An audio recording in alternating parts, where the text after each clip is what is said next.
What I am saying, in summary, is that the first reading challenges us who are Christians, because we read about Jacob, who was on his way, and it became night, and he made himself a temporary place to sleep for the night. And in the night, he had a dream. He had a dream that changed his life. God spoke to him. And when he woke up, he built an altar there and made a vow. If I get what I'm looking for, I will give God 1/10 of all I get. And he named that place Bethel.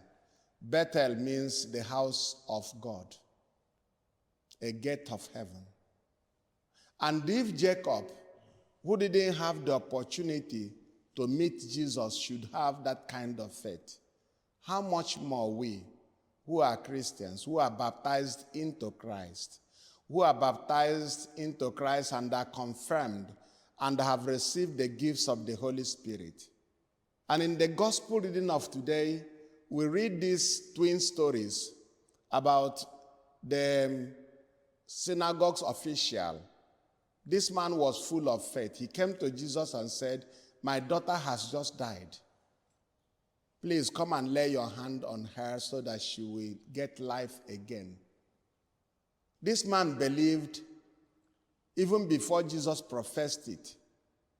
For we read in John chapter 11, when Jesus spoke to Martha, he said, "I am the resurrection and the life. He who believes in me, even if he is dead, he will live again.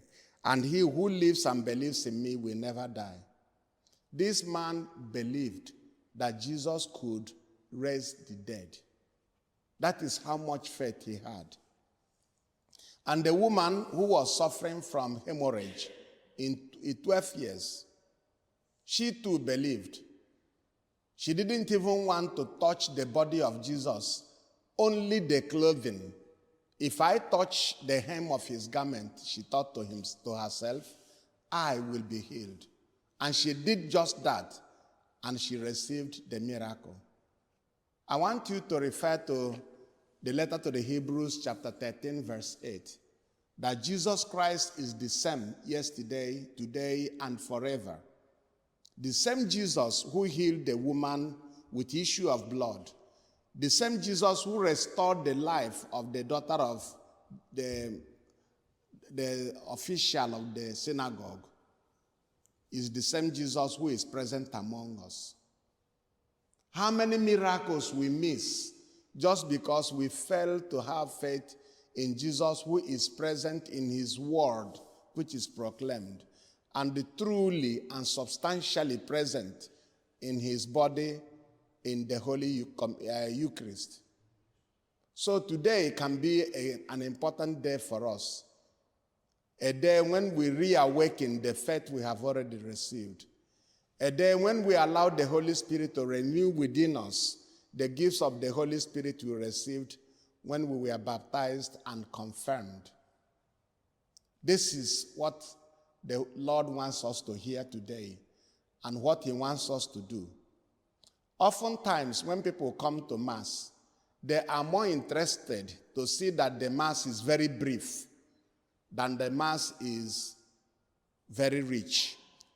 They are not interested in getting the message that the Lord wishes for us. All they are interested is to look at their watches. Where are you hurrying to when you come to Mass? People can spend 3 hours sitting at a bar drinking, but when they come to Mass, they want it to be 15 minutes. Have you ever thought about that? Why are people in a hurry to leave the presence of God and to go and sit down and waste time at the bar or waste time watching football match? When they come to the house of God, to Bethel, to the place where God lives among us, they are in a hurry. They want to go away. Priest, make your sermon very brief. When you talk to us, let it be 2 minutes. Make the whole Mass 15 minutes. We are in a hurry. We want to go. Go to where? I pray that the Lord may open our eyes and open the mind, the inner mind, our understanding, to appreciate the meaning of this place where we are. It is more than Bethel. The place Jacob experienced God was a place God sent his angels. But here in this church, Jesus is present. Jesus is present. And when he speaks to us, we should be very happy. It is very funny that here in Sweden, people want the mass to be 15 minutes. Once I visited where I was born, the village where I was born, and I celebrated mass. I mistakenly looked at my watch once when the women were dancing, when they were bringing our offering. After mass, one woman challenged me and said, "Father, what is a Sunday?" I said, "Sunday is a day of the Lord." He said, "I don't think you still know. You have lost your faith in Europe because you are looking at your watch." And she taught me. She said, "Sunday is a day of worship. And when we come to Holy Mass, we want to worship the Lord our God. We are not in a hurry." I said, "Thank you." And so she warned me, do not let anything to distract you. When we come to Mass, we want you to preach to us, tell us about salvation. But here in Sweden, 15 minutes, oh, it's too late. The priest is wasting our time. Where are you rushing to? It's an important question. And it's very important that we look into our faith and ask, are we still Catholics? Or are we people who, by chance, are visiting the church? How deep is our faith? How rich is our understanding? How rich is our love for God? Or is it something we read in a book, something we have never experienced? For those who know Jesus, always want to meet him and listen to him.